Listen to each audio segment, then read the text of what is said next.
khairu awqatika, sebaik-baik time yang kamu punya, waktu yang kamu punya. Jadi time itu bukan jam, jadi sekarang 5:32, bukan itu namanya jam dinding, Mbak, jam sholat. Waktu itu adalah satu nafas yang kita tarik, satu nafas yang kita keluarkan, itu yang disebut waktu. Berarti waktu kita sebenarnya lebih berharga daripada cuma 1 detik, 2 detik itu. Apa kata beliau? Waktu kamu bernafas, yang paling bagus adalah waktun tashhadu fihi wujuda faqatik, saat-saat jika engkau melihat engkau lagi butuh kepada Allah subhanahu wa ta'ala, engkau memerlukan perhatian penjagaan Allah subhanahu wa ta'ala. Sebelum keluar rumah, berdoa, ya Allah jagalah saya. Allah itu senang tuh sama orang yang begitu, dan itu waktu-waktu paling indah. Bapak sholat 100 rakaat tapi nggak ada rasa memerlukan perhatian Allah, membutuhkan bantuan Allah, itu lebih baik doa yang tadi, Pak. Itulah alasannya kenapa doa musafir lebih utama daripada doa-doa orang biasa. Karena orang musafir ini dia takut mati. Saya pernah kasih contoh beberapa tahun lalu di sini juga.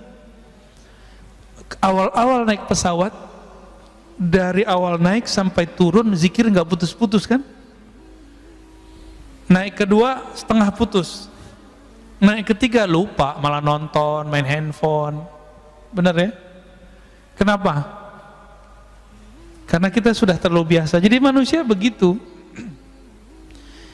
Doa-doa yang dulu kita baca saat kita ketakutan naik pesawat, itu doa pasti sudah dikabulkan Allah 70%. Saya sudah hitung, Pak, doa-doa yang saya baca saat itu Allah udah kasih hampir semua. Tapi pas kita naik pesawat sekarang biasa aja ya. Rasa takut muncul lagi pas turbulen. Jadi kita ini takutnya tidak pernah permanen. Takutnya selalu bi asbab bil awarid, dengan sebab-sebab luar, belum permanen. Kenapa? Nama Allah belum nancap di dalam kalbu. Jadi kita takutnya kepada Allah masih karena faktor-faktor dari luar, belum karena kenal kepada Allah. Orang ini belum disebut arif billah, belum disebut kenal kepada Allah ya. Baru disebut takwa, dia takut kepada Allah. Jadi waktu kamu terbaik, waktu kita terbaik yang Allah lihat di saat kolbu ini merasa butuh kepada ampunan Allah, bantuan Allah, wa turaddu fihi ila wujudi dhillatik. Dan waktu kedua, waktu saat engkau merasa tercampakkan di tempat yang hina. Itulah sebabnya orang yang maksiat merasa hina, Allah lebih sayang daripada orang yang taat merasa suci. Jadi saya katakan, wahai diri yang pernah bermaksiat, jangan putus asa kepada Allah. Tapi jangan-jangan itulah saat Allah suka melihat kamu. Beberapa orang nggak pernah maksiat secara zahir, matanya lalu jaga, tangannya dijaga, semua dijaga. Kalau ngelihat ada orang berdua-dua, dia bilang, ih najis, setan, tengahnya ada setan. Kan hadis begitu. Kalau berdua, ketiganya setan.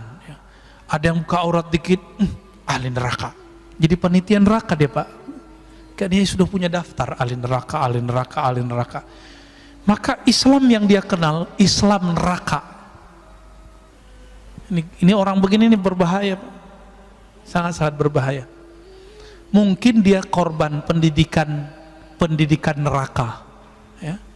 Dulu waktu kecilnya orang tuanya bilang sholat, kalau nggak sholat neraka. Nah, digituin dulu kali sama orang tuanya. Ini jangan-jangan nih orang tuanya begini-gini nih. Ini antum horor-horor nih wajahnya. Kalau udah ngaji hikam nggak gitu lagi ngajar anak. Ya, ngajar anak bukan dengan ancaman, ngajar anak dengan pujian dan reward. Kasih dia harapan. Anak soleh bangun.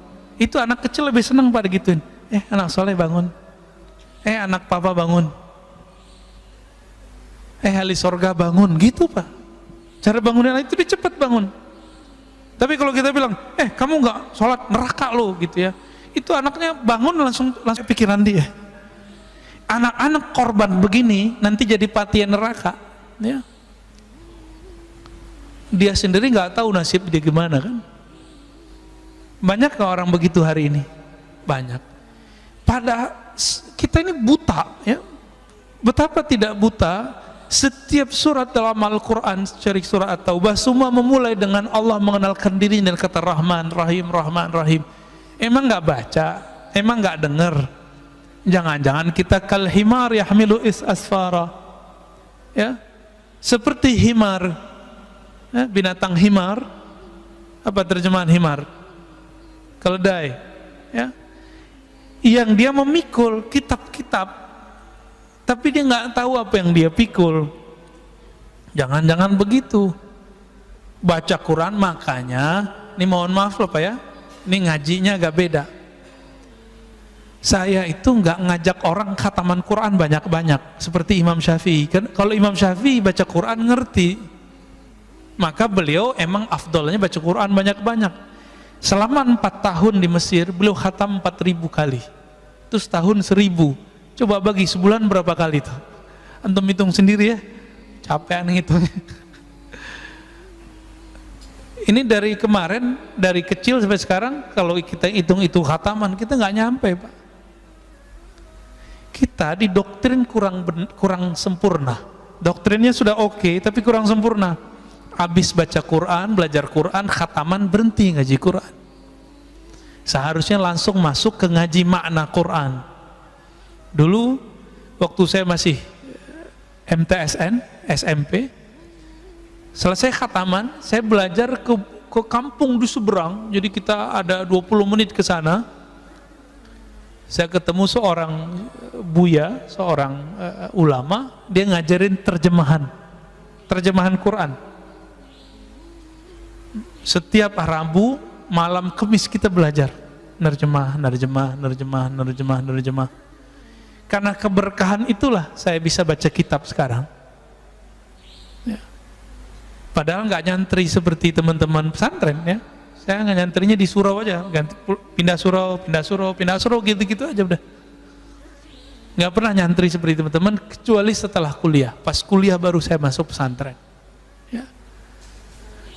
Tapi teman-teman di pesantren karena korban pendidikan kurikulum neraka, ya, kurikulum ikop, dikit-dikit diikop, akhirnya udah nyantri 6-7 tahun gak bisa baca kitab karena sekolahnya tegang. Sekolah itu harus tenang, anak-anak terus cinta. Jadi ketika beberapa tahun setelah saya bisa baca kitab, teman-teman yang belajar kitab gak bisa baca kitab pada dari pesantren. Nanya, enti kok bisa baca kitab, tipsnya apa? Jawaban saya cuma satu, cinta. Kamu sudah cinta belum dengan kitab yang kamu pelajari? Sudah cinta belum dengan guru yang ngajarin kamu? Jadi saya nggak pernah ngapalin Pak selama berapa tuh ya, 6 tahun itu bahasa Arab nggak ngapalin. Anak kelas 3 ya, kelas mau mereka ujian, itu mereka datang mau murojaah kitab dengan saya. Padahal kita baru kelas 1 dan kelas 2. Apa rahasianya? Cuma cinta. Saya cukup ingat kitabnya, ingat guru yang saya sukai itu, bukan cinta fisik, cinta ilmunya. Itu langsung ingat semua terjemahannya, maknanya, lembaran-lembarannya. Maka kalau ingin mengajari anak supaya pinter, jangan diajari dengan ancaman. Ajari dia mencintai ilmu yang dia pelajari. Baik.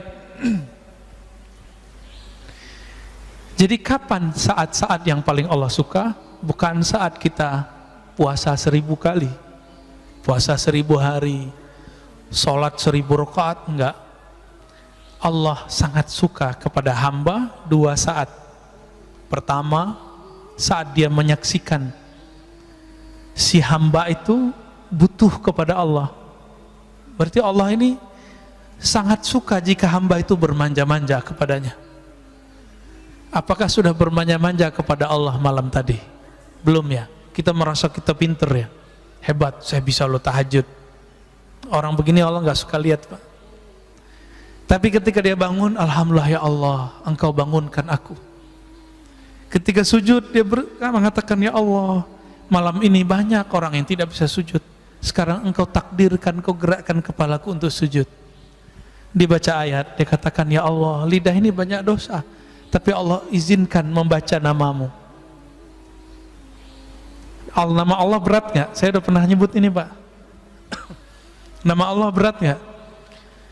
Kurang berat apa? Nama ini jika ada di bumi, satu orang jadi bumi nggak jadi kiamat. Maka orang yang paling sakti di dunia bukan orang yang kebal, bukan orang yang pindah tempat sesaat. Orang paling sakti di dunia, orang yang di kolbunya ada nama Allah. Allah itu. Semakin banyak nama Allah di kolbu, semakin orang ini sakti di sisi Allah, bukan di sisi makhluk Allah. Jadi antum itu nggak sakti kalau nggak bisa nahan kiamat. Kalau cuma bisa nahan-nahan debus doang mah biasa itu. Ya.